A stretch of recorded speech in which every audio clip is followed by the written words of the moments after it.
Hi, my name is Tracy Collins, and welcome to Tips with Tracy. I own Collins Bookkeeping Services. We specialize in empowering you to level up in your business. So a couple weeks ago, we discussed some ways to take a look at your expenses to see what expenses may be taking the most of your income. Today, I would like to talk about some more about your cash flow, but I would like to talk about your what's called accounts receivable. Accounts receivable is another word basically for what your clients owe you in money.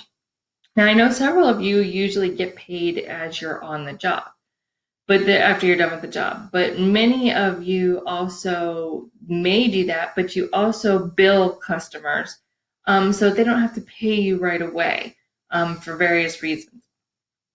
And what ends up happening then is sometimes they don't pay them for quite a while. And obviously, if they're not paying you on what they owe you, it's going to affect your cash flow. So I want to talk a little bit about the customer payments and the effect that it has on your cash flow. But I do want to discuss one more thing as far as your expenses. Just as a general rule of thumb, if your gross profit has dropped, you need to also drop your operating expenses.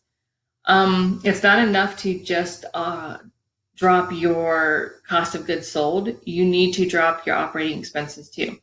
If you don't drop the operating expenses, your business is not going to be able to sustain them. So if your gross profit drops by, say, $50,000, then you need to find ways to drop the cost of your operating expenses, such as internet, it may be administrative labor, fuel, training, things like that. You need to find ways to cut that down by $50,000 as well. Because like I said, if you don't do that, your business is not going to be able to sustain that.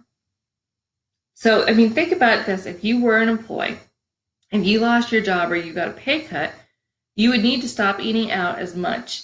You would need to stop purchasing the non-essential items and maybe sell off some of your toys, etc. It's really no different than running a business. So that's just some food for thought.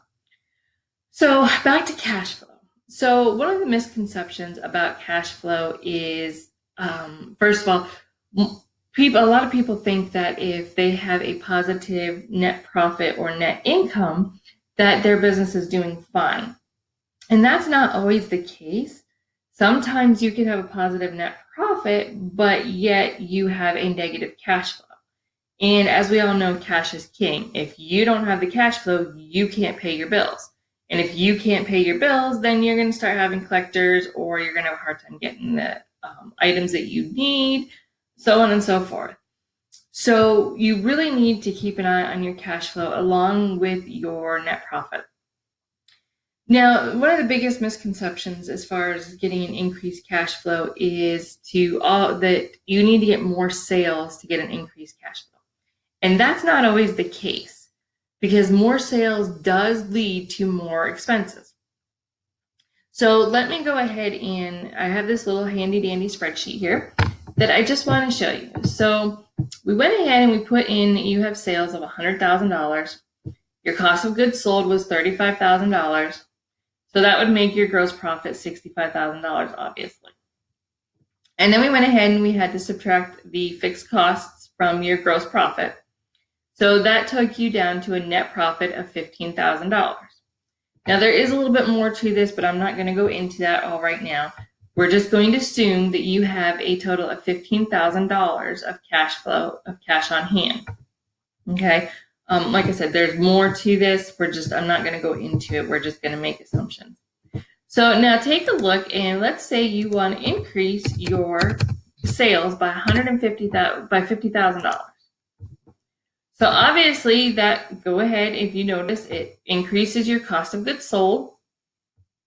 So it's going to increase, but it also increases your gross profit. Your fixed costs are going to say, and it obviously increases your net profit too, of up to $47,500. But as you can see, like I said, it went ahead and it increased your cost of goods sold. So we'll take this back to $100,000, and it was $35,000. So you might be thinking, yeah, that's great. I just made more sales, and I also got more cash on hand. So you're true. That's true. That is absolutely right. But what I want to show you is, how this is going to affect, obviously I showed you how it affects your cash flow. Now I want to see, so as you can see here now, let's say we have the number, you have the $100,000 of outstanding invoices. Okay, and you obviously, and you want to collect 50% of those invoices. So that would be $50,000. Now, if you look at this, you took the 50% of those invoices, you collected the $50,000. Now, we added this $50,000 that you collected to your total cash on hand up here of $15,000. That gave you $65,000 of cash on hand. And that did not change your cost of goods sold or your gross profit in any way. So if you look, you now have a $65,000 cash on hand as compared to the $15,000 cash on hand. So let's see what's going to happen. We'll go ahead and we'll increase this by $150,000. Okay, so you went ahead, and then we're going to go ahead and put this down as 0. So if you don't collect on any of those invoices, the $150,000, you increased your cost of goods sold by $52,500. You increased your gross profit of $97,000 to $97,500, obviously. Now we need to deduct your fixed costs, which makes your net profit $47,500. So you can do that. Now what you ended up doing was you did increase your cash on hand, but had you have not increased your sales, not saying that increasing your sales is a bad thing, and just took and collected the $50,000 in invoices that is owed to you, then you would be back up to what your gross profit would actually be.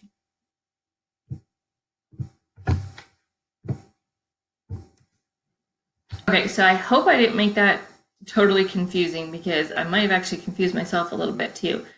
But to really simplify it and to sum it all up, you may increase your sales, which will give you more net profit, which will could possibly give you more cash on hand.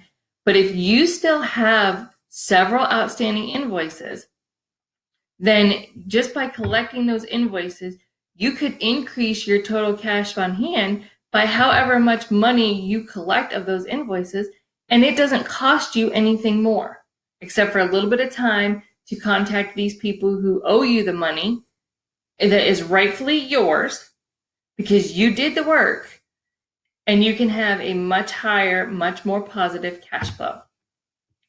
So if you have any questions, you can go ahead and reach out to me at my website at www.collinsbookkeeping.com.